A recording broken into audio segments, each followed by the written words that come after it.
एक तरफ तो 9 मई की सजाओं का पैटर्न आपके बिल्कुल सामने है। दूसरा कुछ दिन तक फैसलाबाद से भी आ जाएंगे सारे सजाएं सुनाई जाएंगी 9 मई को लेकर, और उसमें बताया जा रहा है कि कोई 19 तक लोग हैं जिनको जो नाहली की तलवार लटक सकती है जिनके ऊपर।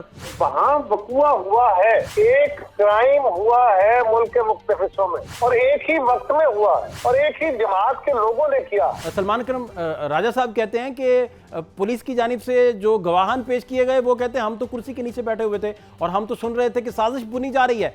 तो इस तरह की चीजें बहुत वीक प्रेसिडेंट होती हैं, आपको बेहतर पता है।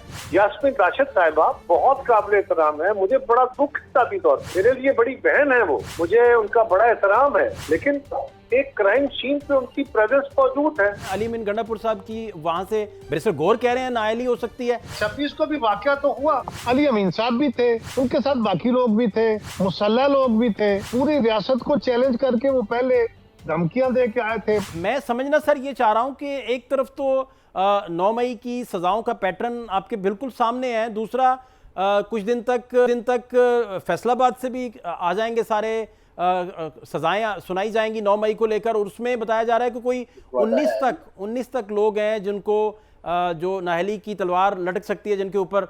और फिर 26 मई का भी सिलसिला शुरू हो जाएगा, और 26 मई के सिलसिले में बैरिस्टर गौर दावा कर रहे थे कि अली अमीन गंडापुर डिस्क्वालीफाई हो सकते हैं और वहां की पार्लियामेंट के बहुत बड़े पैमाने पर लोगों की डिस्क्वालिफिकेशन इस तरह अमल में आ सकती है। ये सारे मामले को सियासी तौर पर आप किस तरह परसीव भी कर रहे हैं, किस तरह देख रहे हैं, क्या तज्जिया है जी आपका इन मामलों पर? आपके सवाल क्योंकि खासा तवील है सर। इमारात पे इंसिडेंट्स हुए जिसको उन्होंने हमलों से ताबीर किया और उसके खिलाफ एक FIR दर्ज की गई। ठीक।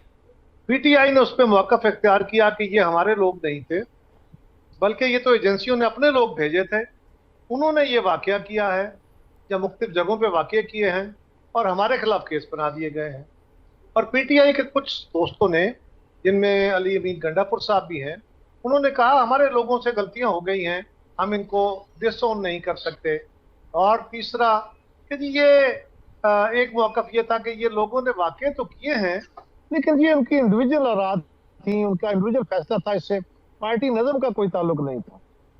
आपने फरमाया अपने सवाल में कि एक तरह के फैसले हैं, अगर हम देखें तो ये एक ही तरह के वाकयात भी हैं, एक ही तरह के इंसिडेंट्स हैं।